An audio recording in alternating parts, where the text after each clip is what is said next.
പണ്ടേ ഒരു ബിസിനസ്സുകാരൻ അയാളുടെ ബിസിനസ്സെല്ലാം തകർന്ന് തരിപ്പണമായി, ഇനി രക്ഷപ്പെടാൻ വേറെ മാർഗ്ഗമൊന്നുമില്ല, മുന്നിലൊരു വഴിയില്ല എന്ന് വിചാരിച്ചിട്ട് ആത്മഹത്യ ചെയ്യാമെന്നുള്ള തീരുമാനമായിട്ട് ഒരു പാർക്കിൽ പോയിരുന്നു. പെട്ടെന്ന് ഇയാളുടെ അടുത്തേക്ക് ഒരാൾ എന്താ നിങ്ങളുടെ പ്രശ്നം എന്നൊക്കെ ചോദിച്ചിട്ട് ഒരാൾ വന്നു.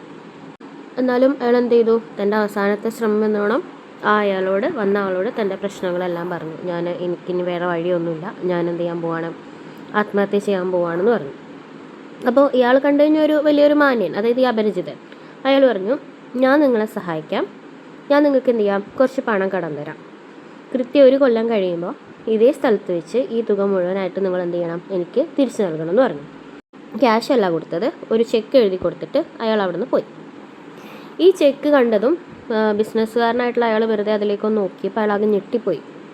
അതായത് ലോകത്തിലെ ഏറ്റവും വലിയ ധനികനായിട്ടുള്ള റോക്ക്ഫെല്ലറാണ് ആ ചെക്ക് നൽകിയിരിക്കുന്നത്, അതും $10 മില്യൺ ചെക്ക്. അങ്ങനെ അയാൾ ആ ചെക്കുമായിട്ട് അയാളുടെ വീട്ടിലേക്ക് പോയി എന്ത് ചെയ്യണം എന്നൊക്കെ കുറേ ആലോചിച്ചു. അങ്ങനെ അയാൾ എന്ത് ചെയ്തു, ഈ $10 മില്യൺ ഒന്നും വേണ്ട, അയാൾക്ക് അത്രയും വലിയ കടമൊന്നുമില്ല, പക്ഷെ അതിൻ്റെ ഒരു അംശം മതി അയാളുടെ കടം വീടാനായിട്ട്. അപ്പോൾ അയാൾ എന്ത് വിചാരിച്ചു, ഈ ചെക്ക് ഇപ്പം മാറണ്ട, ഈ ചെക്ക് എന്ത് ചെയ്യുക, ഭദ്രമായിട്ട് സൂക്ഷിച്ചു വെക്കാം. എന്നിട്ട് അദ്ദേഹം എന്ത് ചെയ്തു, കാശ് കടം കൊടുക്കാനുള്ള ആളുകളുടെ അടുത്തേക്ക് പോയിട്ട് അവരോട് വളരെ നന്നായിട്ട് സംസാരിച്ചു. എൻ്റെ കമ്പനി വീണ്ടും തുറന്ന് പ്രവർത്തിക്കണമെന്നും കുറച്ച് കാശ് തിരിച്ചു തരാൻ ഒരു 6 മാസത്തെ സമയം കൂടെ എനിക്ക് വേണം, ബാങ്കിൽ പോയിട്ട് മുടങ്ങിയ ലോണുകൾ തിരിച്ചടയ്ക്കാൻ 6 മാസത്തെ തവണകളും അദ്ദേഹം ആവശ്യപ്പെട്ടു. ബിസിനസ് നടന്നില്ലെങ്കിലും 6 മാസം കഴിഞ്ഞാൽ കൊടുക്കാൻ തൻ്റെ കയ്യിൽ കാശുണ്ടല്ലോ, ആ ഒരു ചെക്ക് ഉണ്ടല്ലോ എന്നുള്ള ആത്മവിശ്വാസത്തോട് കൂടിയിട്ടാണ് അദ്ദേഹം എന്ത് ചെയ്തത്, അങ്ങനെ ഒരു കാര്യത്തിനായിട്ട് ഇറങ്ങിപ്പുറപ്പെട്ടത്. പിന്നീട് അയാൾ തൻ്റെ ഉൽപ്പന്നങ്ങൾ വാങ്ങുന്ന വ്യാപാരികളെ പോയി കണ്ടു.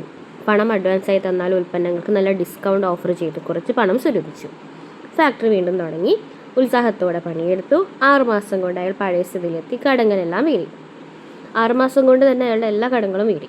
അങ്ങനെ 1 കൊല്ലം കഴിഞ്ഞപ്പോൾ അദ്ദേഹത്തിന് ഓർമ്മ വന്നു, കൃത്യം 1 കൊല്ലം കഴിഞ്ഞ് എന്ത് ചെയ്യണം, ആ ചെക്ക് തിരിച്ചു കൊടുത്ത്, അല്ലെങ്കിൽ ആ പണം മുഴുവൻ തിരിച്ചു കൊടുക്കണം അല്ലേ. അപ്പോൾ ഇയാൾ ഇപ്പോഴും ആ ചെക്ക് യൂസ് ചെയ്തിട്ടില്ല. അങ്ങനെ 1 കൊല്ലത്തിന് ശേഷം അയാൾ ആ ചെക്കുമായിട്ട് പാർക്കിലെ ബെഞ്ചിൽ പോയിരുന്നു.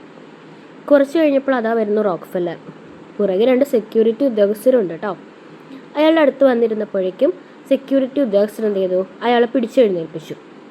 അപ്പോൾ ഈ ബിസിനസ്സുകാരൻ ചോദിച്ചു, നിങ്ങൾ എന്താ ചെയ്യുന്നത്, ഇദ്ദേഹം ആരാണെന്ന് അറിയാമോ? അപ്പോൾ സെക്യൂരിറ്റിക്കാർ പറഞ്ഞു, ക്ഷമിക്കണം സാർ, ഇയാൾ താങ്കൾക്ക് എന്തെങ്കിലും ബുദ്ധിമുട്ടുണ്ടാക്കിയോ? ഇയാൾ ഞങ്ങളുടെ ചികിത്സയിലുള്ള ഒരു മാനസിക രോഗിയാണ്. ലോകത്തിലെ ഏറ്റവും ധനികനായ റോക്ക്ഫെല്ലർ ആണെന്നും പറഞ്ഞ് കാണുന്നവർക്കെല്ലാം വ്യാജ ചെക്ക് ഒപ്പിട്ട് നൽകുന്നതാണ് ഇയാളുടെ പണി. ഇത്രയും പറഞ്ഞിട്ട് സെക്യൂരിറ്റിക്കാർ അയാളെയും കൊണ്ടുപോയി.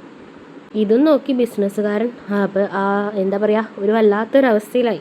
ചെക്ക് അയാളുണ്ടാക്കിയ ആത്മവിശ്വാസം വലുതായിരുന്നു. അതേസമയം അയാൾ ആ ചെക്കും കൊണ്ട് ബാങ്കിൽ പോയിട്ടുണ്ടായിരുന്നെങ്കിൽ അയാളുടെ അവസ്ഥ എന്താവുമായിരുന്നു? പക്ഷെ അയാൾക്ക് ആ ചെക്ക് കൊണ്ട് ഉണ്ടായത് ഒരു ആത്മവിശ്വാസമാണ്. അപ്പോൾ നമ്മുടെ ആത്മവിശ്വാസമാണ് നമ്മുടെ മുന്നിൽ അടഞ്ഞ പല വഴികളും തുറന്നു കാണിക്കുന്നത്. നമ്മുടെ കയ്യിൽ ഒരുപാട് റിസോഴ്സുകൾ ഉണ്ടാവും, അതിലേതെങ്കിലുമൊക്കെ ഒന്ന് നമ്മൾ നല്ല ആത്മവിശ്വാസത്തോട് കൂടിയിട്ട് യൂസ് ചെയ്ത് കഴിഞ്ഞാൽ നമ്മുടെ എല്ലാ പ്രശ്നങ്ങൾക്കും ഒരു പരിഹാരം ഉണ്ടാവും എന്നാണ് നമുക്ക് ഈ കഥയിലൂടെ മനസ്സിലാക്കാൻ പറ്റുന്നത്.